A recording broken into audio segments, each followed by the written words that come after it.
Exercice 3.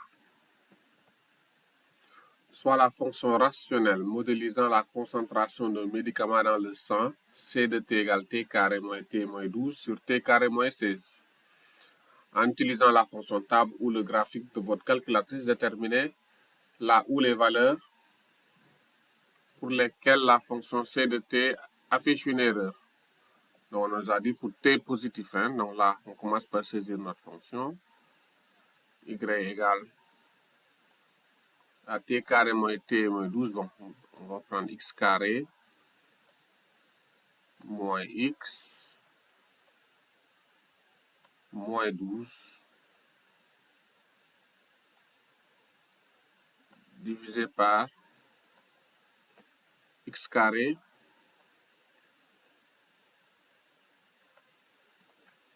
moins 16.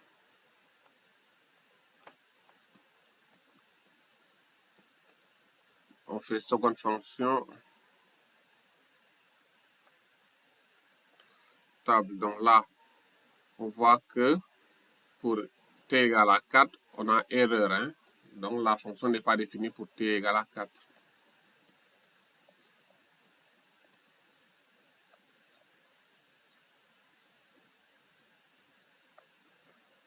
La fonction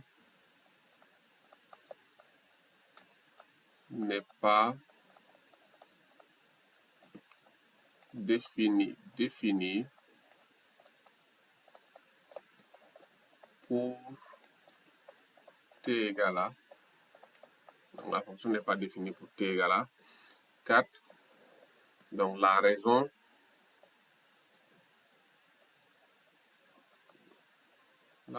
est pour t égale à 4. On a au dénominateur 4 au carré moins 16 qui est égal à 0. Et on ne divise pas par 0. Ne divise pas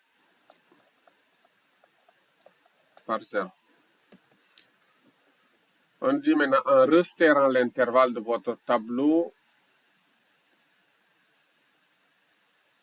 autour de t égale à 4, estimez numériquement la limite. Donc là, on fait un petit tableau.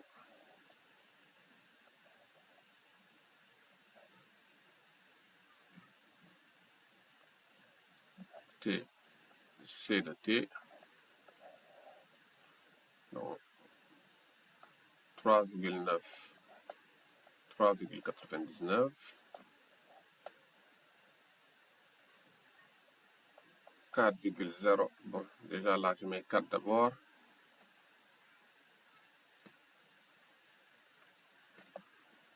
Bon, on sait que pour 4, c'est pas défini. 4,01. 4,1.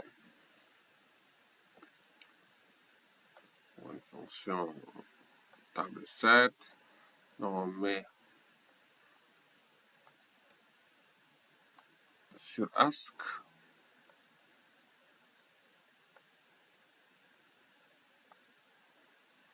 Donc pour 3,9.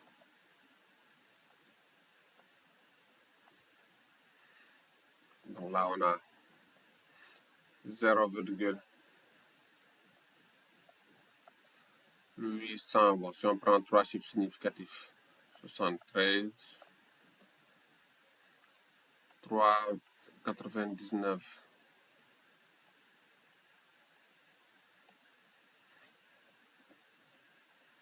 0,875 si on prend 3 chiffres significatifs.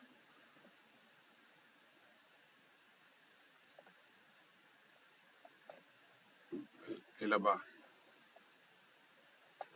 si on prend 4,01,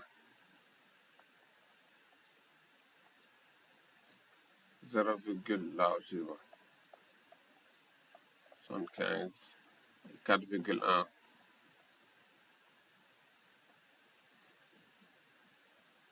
Là aussi, même à 0,877. Donc là, on voit que si t se rapproche de 4 par la gauche, c de t se rapproche de 0,875. Si t se rapproche de 4 par la droite aussi, on se rapproche de 0,875. Donc, on peut dire limite quand t tend vers 4 de c de t égale à 0,875. Voilà notre limite. Que représente graphiquement le résultat de la question 2 pour la courbe de notre fonction? S'agit-il d'une asymptote ou d'un trou? Bon, là, puisque la fonction puisque la limite est finie, ce n'est pas une asymptote. Comme la limite est finie, on a trouvé 4 de c de t égale à, on a trouvé 0,875. Donc là, comme la limite est finie, donc ce n'est pas une asymptote, ce n'est pas une asymptote verticale.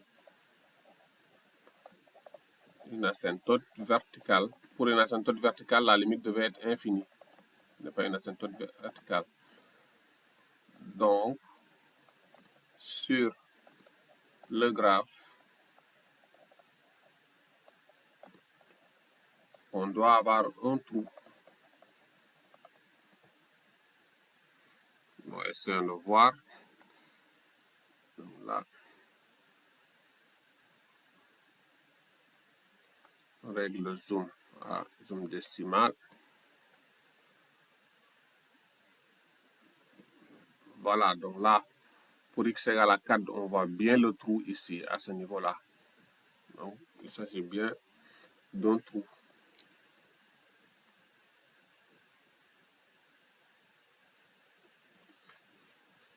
Modifier la fenêtre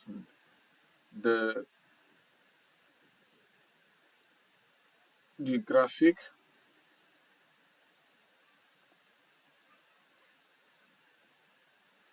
pour observer de très grandes valeurs. Estimer graphiquement la limite quand t tend vers plus l'infini, en déduire l'équation de l'asymptote horizontale. Hein?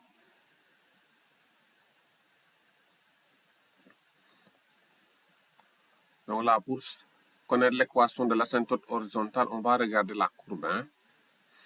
La courbe là, donc quand t tend vers plus l'infini, donc on va regarder ce qui se passe à gauche. Donc quand on suit la courbe vers la droite, la courbe semble se stabiliser. Ça commence à devenir, ça semble être parallèle à l'axe des x. Hein?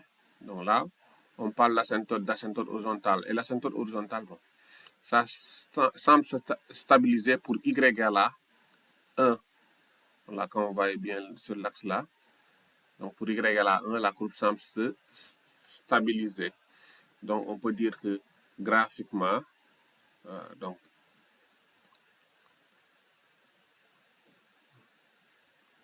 limite quand t tend vers plus l'infini de c de t, bon, donc ça se stabilise pour t égale à 1. Donc, il suffit d'observer le graphique là. On voit que là, donc, vers l'extrémité droite, donc y est très proche de 1, sur l'axe des ordonnées. Donc là, ça veut dire que la limite quand t tend vers plus l'infini égale à 1. Donc, y égale à 1 et l'asymptote horizontale.